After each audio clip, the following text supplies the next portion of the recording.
An ex-AEW talent is suing Tony Khan and CM Punk. Plus, AEW is signing an ex-TNA and New Japan talent, and a WWE referee has made their in-ring return. It's all in the Cultaholic Wrestling news right now. So this was something that we reported on in the final weeks of CM Punk's time as part of AEW, and it looks as if it's reaching ahead as Ryan Nemeth, according to Fightful and the Wrestling Observer, is filing a lawsuit, or has filed a lawsuit in the LA Superior Court against AEW, Tony Khan, and Phil Brooks.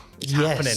It's Magneto and the X-Men teaming up together, Tony Khan and CM Punk on the same side. That's basically it, yes. It's a very odd one, and we'll go through all the details, of course, and everything like that, but from the general response to this online, and certain screenshots of the lawsuit have been shared and everything, it's been kind of widely disparaged by wrestling fans who've gone, this lawsuit doesn't seem that concrete at all, but we'll read through what's happened. You make your own mind up and everything, but it's certainly a bit of a strange one. This apparently comes after several months of planning and is the result of an infamous incident during CM Punk's final few weeks, as you mentioned, in AEW. Yeah, so that incident saw Ryan Nemeth get into some issue regarding a tweet and CM Punk. You may remember CM Punk putting out doing a promo on AEW, talking about counterfeit bucks. This is when he made his comeback after his suspension and injury. And Ryan Nemeth, quote retweeting it, calling CM Punk the softest man alive. It was reported that as soon as Ryan Nemeth and CM Punk were in the same building at the same time, Punk had a very awkward, aggressive confrontation with Ryan Nemeth, first in the locker room, then in the corridor, in which Punk took umbrage with the tweet that Nemeth had said. Now, things seem to end on good terms, but that plus another incident where Ryan Nemeth apparently greeted every AEW wrestler in a hotel lobby except CM Punk. Exacerbated the situation with Nemeth and Punk somewhat, because at this point, of course, Punk was still very much in the top of the hierarchy of AEW. Yeah, but also, it's such a bizarre situation. He was kind of ruling the roost over on Collision and everything. But it was also during this time where, from Punk's point of view, he was getting kind of provoked by other parties within AEW who maybe weren't too happy about him being there. And that's all from Punk's side of it, of course. And if we look at that sort of situation where the two camps were at loggerheads, Nemeth would have therefore been part of the Buxian sort of camp, I suppose. You mentioned the confrontation in the locker room and in the corridor.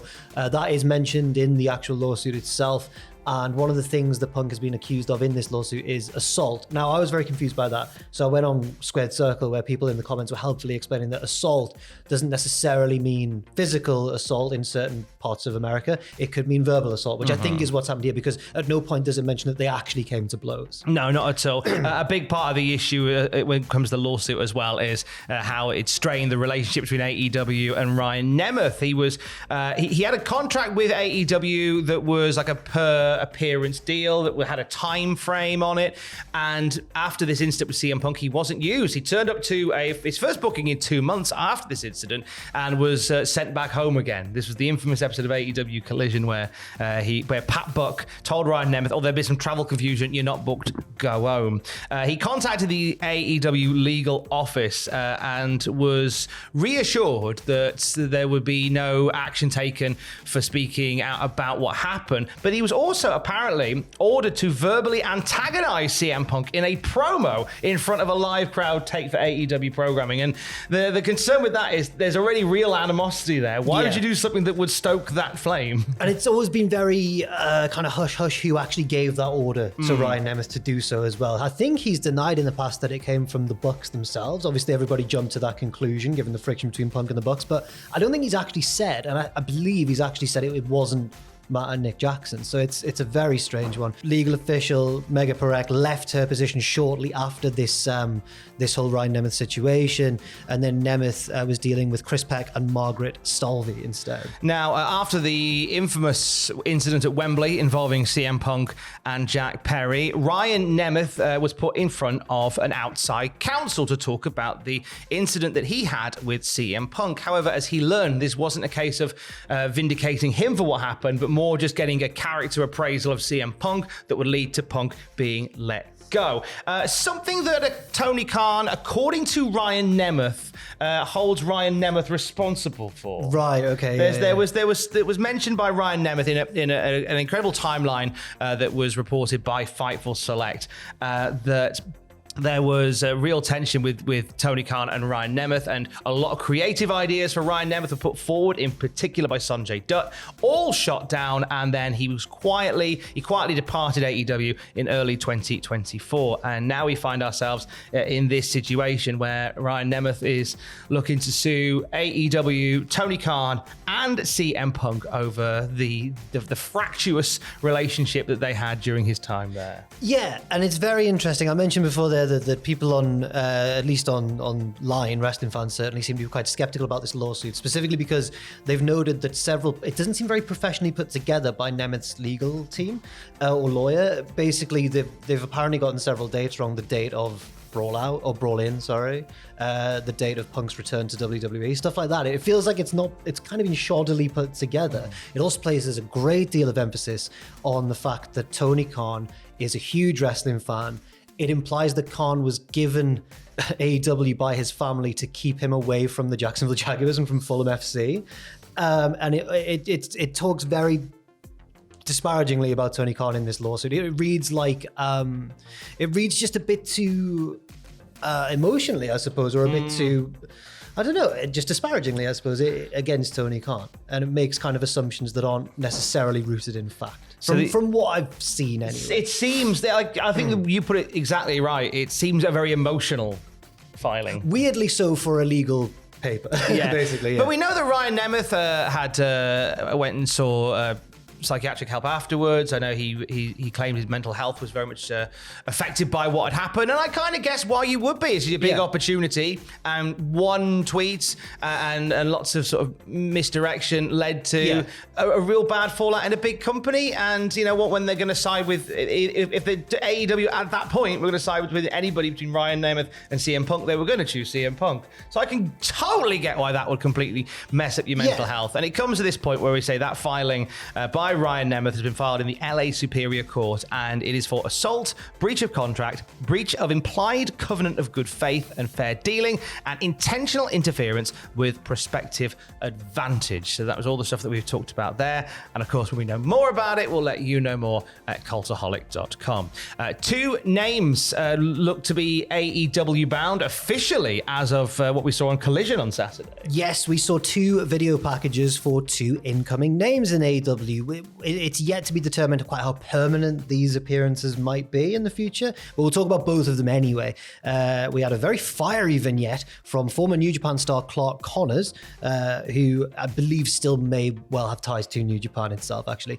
He called back to his first appearance at Forbidden Door and has put AEW on notice ahead of his return. It's not actually been confirmed, as I mentioned there, that he's actually signed an AEW contract, but the video package suggests that he will certainly be appearing and putting everyone on notice, Tom. Great sign-in. If this is going that way. We don't know for definite whether Clark Connors is on the books, but a real like star that you can build upon. I remember that kind of last-minute appearance where he was shoved onto that card in I believe, a fatal four-way match, and everyone kind of came away from it going, wow, he really made the most of that opportunity. So I'm glad that he's getting another shot here in AEW. In another video later on, hyping a debut, we saw clips of former TNA star, former New Japan Strong star, indie sensation Speedball Mike Bailey. Kia! That is exactly what he did. Jack taught him everything he knows. This is a highlight reel. Don't tell people. A highlight reel of Mike Bailey being a brilliant wrestler, essentially, with the caption at the end saying, "Speedball Mike Bailey is coming," and so are we. Fightful reporting that Bailey has finished up with TNA Wrestling in late October. His deal with the company ran through to the end of the year, and he's had interest from both AEW and WWE. He wasn't able to do anything until January the 1st, when his deal officially ended with TNA. He's officially with AEW. It is a multi-year deal, according to Fightful Select. There was a delay in getting him on the books because of visa-related issues, but now we are told the approval process is ongoing and he's on the way. If AEW are already putting out vignettes with him in and everything, you'd imagine that those visa approval processes are going quite well, because I doubt they would do that without knowing or being quite certain that it'll all check out and then he'll be able to show up in AEW. WWE and do the Speedball Mike Bailey things. Very excited to see Pablo's favourite wrestler, Speedball Mike Bailey. There's a lovely little photo of Pablo and Mike Bailey in our living room, just having a lovely time. Look at them besties. Teach him some flips. Yeah, Pablo was teaching him some brilliant moves. So this is how you do the ultimate weapon, said to Mike Bailey. It's true. Hey, speaking of great international talent doing their thing, I am buzzing about this from over the weekend. When I say 0-1, you say 2-1. 0-1. 2-1. Come on, it's my boy. It's everyone's boy. Man like DeReiss, who is, if you've never heard of Man like DeReiss, a standout talent in the UK scene at the moment and internationally as well, of course. He's appeared in American companies like GCW, for example. He popped up at TNA Impact over the weekend, and Fightful Select has more on the situation. They do. They say that man like DeReiss' appearance at the TNA Impact tapings was actually a tryout. We reported earlier this week, say Fightful, that DeReiss had interest from WWE and that talent within the company were pushing to sign him. Now, he's not yet been signed by TNA, but they wanted to get a look at him. And you know what? I think it's a foregone conclusion. I think it's a case of let's see how he looks with our backdrop, our aesthetic. Let's see how he connects with the TNA faithful. No doubt the sky's the limit for man like DeReiss. Come on. It goes without saying, if you've ever seen him wrestle, you'll know what a brilliant in-ring talent he is. But I think the thing that really sets him apart is his charisma. He's just an innately supportable guy. I've certainly fallen under man like DeReiss' spell since I've seen him at North Wrestling because he can rap. That's why, because he can do rapping. Do we love a bit of rapping in our wrestling? Do karaoke once, not in a wrestling show. Just he did UB40, Red Wine. Oh, because he's from Birmingham, isn't he? Like he is indeed. Like he's what a you sort of fellow are. West Midlander. And that's obviously UB40 are your gods, and he paid tribute to them with a lovely rendition of Red Wine. It was fun. It was a great night. West Midland celebrity representation. It's me, man like DeReiss, and Ed James, formerly of Heart, as of now BBC WM. That's all the West Midlands is all about this morning. Right. All it's about. I'm buzzing to see this. But I'll tell you what, though, man like DeReiss, Leon Slater, Joe Hendry and Elijah. Is this TNA or North Wrestling? Come on. Honestly, NCL Cup this weekend, Saturday, Anarchy Brewery. Now then, let's end on some news regarding a WWE official making a return as an in-ring wrestler. This is cool. Very interesting here. This comes from a recent trademark made by WWE for the name Calyx, spelled K-A-L-Y-X. For entertainment purposes, Fightful have revealed that this is for a rather unique in-ring debut, saying those close to the situation say that this ring name is actually for WWE official Jessica Carr, the referee. I'm sure you've seen her. The wrestler, she used to be a wrestler, then she turned WWE referee and was said to have been part of the Evolve tapings recently, wrestling under a mask. WWE has already filmed 6 episodes, and we were told, Fightful, were told that she was on the 4th of these episodes working a tag team match. Basically, her and her partner were already in the ring ahead of the match, didn't get a typical entrance, but it's still very interesting to see her involved in a wrestling capacity. It really is. Now, Carr wrestled on the indie scene between 2011 and 2017. She had a match for NXT in 2017 against Nikki Cross, and then she was signed to be a ref. But you could go through her cage match listing. She's got victories over Dr. Britt Baker. Oh, wow. She's beaten Mishin.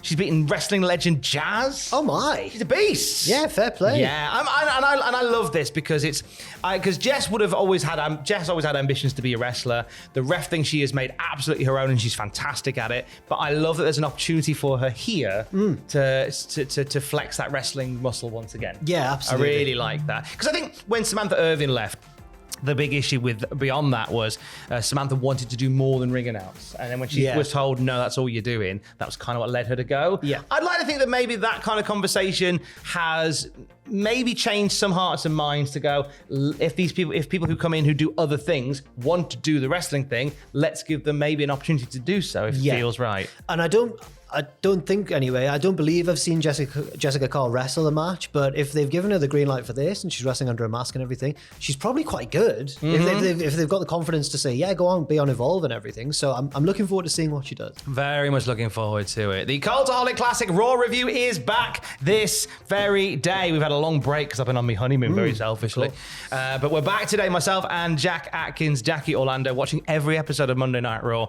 We're deep in 1997 and the Great War between America and Canada. It's a time. It's a time. It's a good time. It's a wild time. Yeah. We are on the verge of absolute greatness. Plus, this week's episode comes with a PSA on why you shouldn't eat dog food.